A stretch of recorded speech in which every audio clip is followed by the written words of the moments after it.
성경에 긍휼한 마음을 아예 안 갖고 있었던 한 사람이 있었던 것 같아요.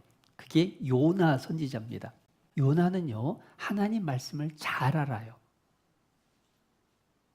그러나 하나님과 같은 긍휼한 마음은 없어요. 그게 악한 겁니다. 그런데 우리도 그럴 수 있어요. 성경을 우리가 늘 배워요. 우리 교회처럼 성경을 이렇게 많이 배우는 곳이 정말 드물잖아요. 그러니까 우리 교회 안에서 몇 년만 꾸준히 말씀을 들으면 진짜 말씀을 많이 압니다. 그런데 아는 것에 끝나면 심각한 문제가 생길 수 있어요. 다른 사람을 그 알고 있는 말씀으로 판단합니다. 왜 저러지? 저러고도 구원받은 사람인가? 어떻게 저럴 수가 있지? 구원받은 건 맞아? 그게 내가 알고 있는 말씀의 지식은 있을지 모르지만 하나님과 같은 긍휼한 마음이 없기 때문에 그런 모습이 나오는 거예요. 그게 하나님 볼 때에 악한 겁니다. 하나님이 사랑하고 불쌍히 여겨서 구원해 준 그 사람을 내가 무슨 자격으로 손가락질하고 판단을 하고 미워하고 그럴 수가 있냐고요.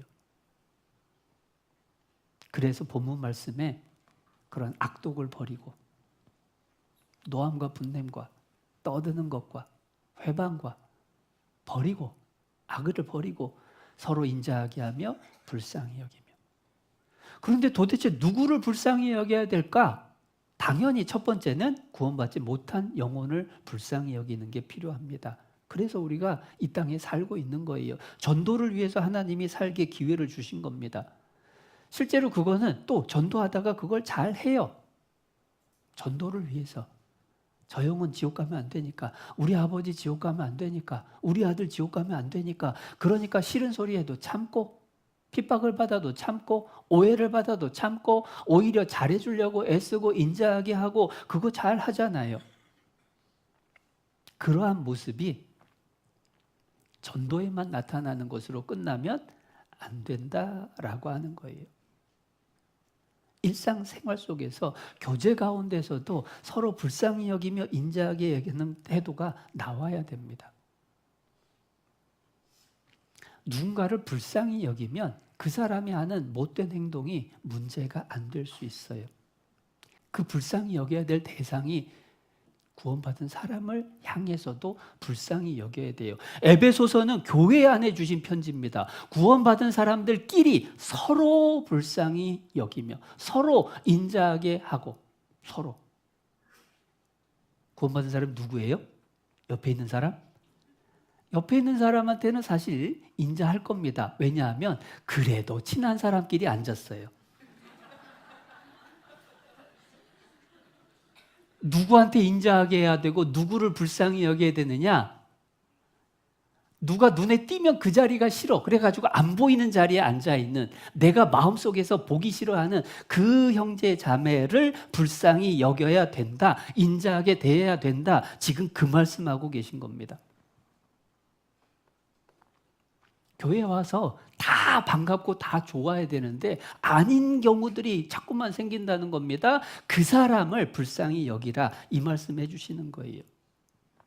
실제로 육신적인 불쌍한 상황이 처해 있는 사람도 불쌍히 여겨야 됩니다. 그래서 요한일서 3장 17절에 형제의 궁핍함을 보고도 도와줄 마음을 막으면 어찌 하나님의 사랑이 그 속에 있다 할 것이냐.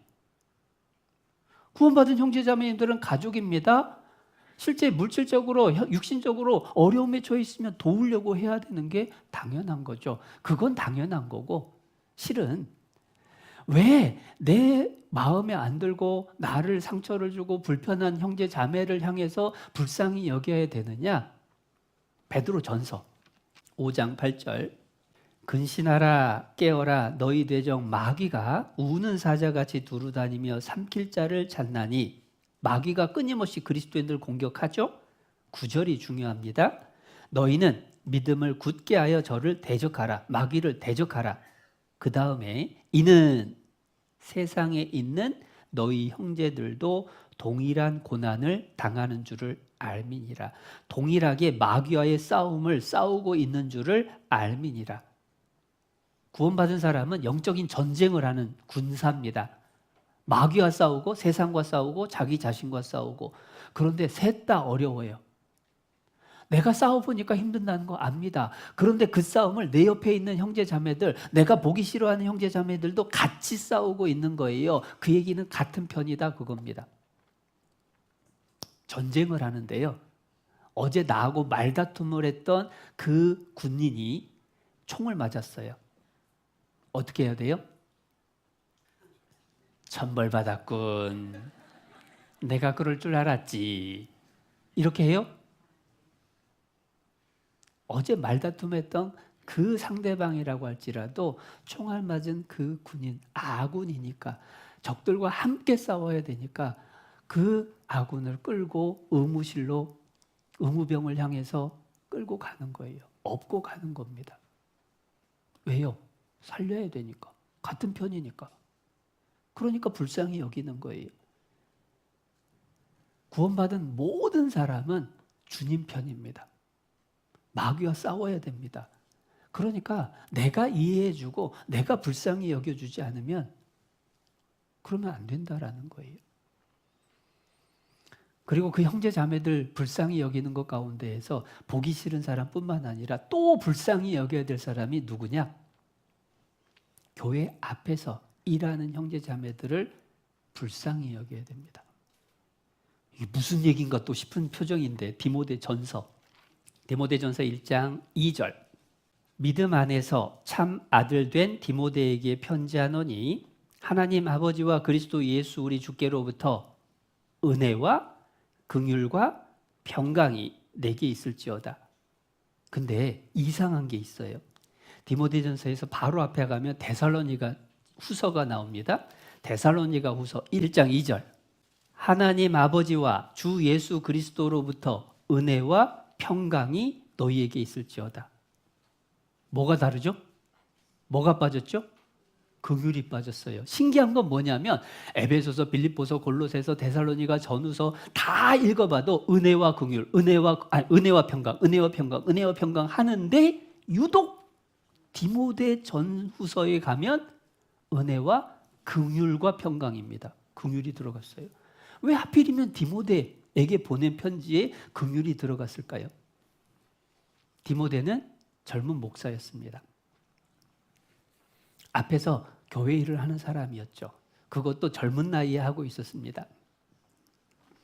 앞에서 일을 하다 보면 정말 할 일도 많고 오해도 받고 힘들기도 하고 피곤하기도 하고 고통을 당하는 일들이 많으니까 긍휼이 필요해요. 그래서 디모데 전후서에 긍휼을 집어넣습니다. 사실 말씀을 전하는 사람이나 임원을 맡아서 수고하는 사람이나 뭐 대단하고 여유가 많아서 그 일을 하고 있는 거 아닙니다. 하나님이 부르시고 교회에서 세웠으니까 부족하지만 힘들지만 그거 순종하고 있는 거예요.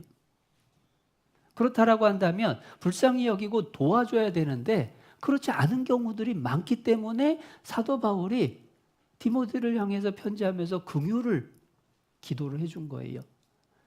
디모데 전서 다시 가서 1장 20절입니다. 그 가운데 후메네오와 알렉산더가 있으니 내가 사단에게 내어준 것은 저희로 징계를 받아 회방하지 말게 하려 함이니라. 회방하는 일을 하는 사람들이 교회 안에 있었던 거예요.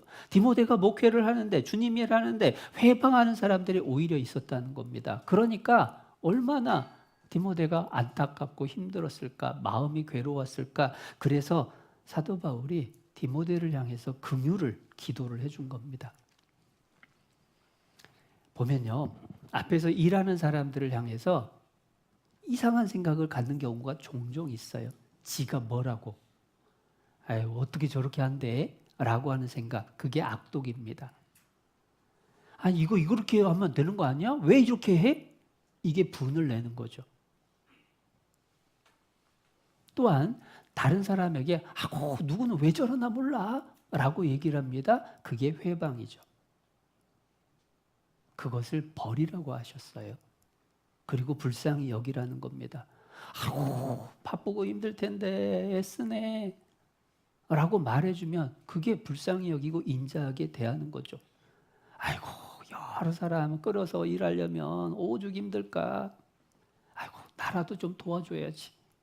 그게 불쌍히 여기는 마음이고 그게 인자하게 대하는 태도인 거예요.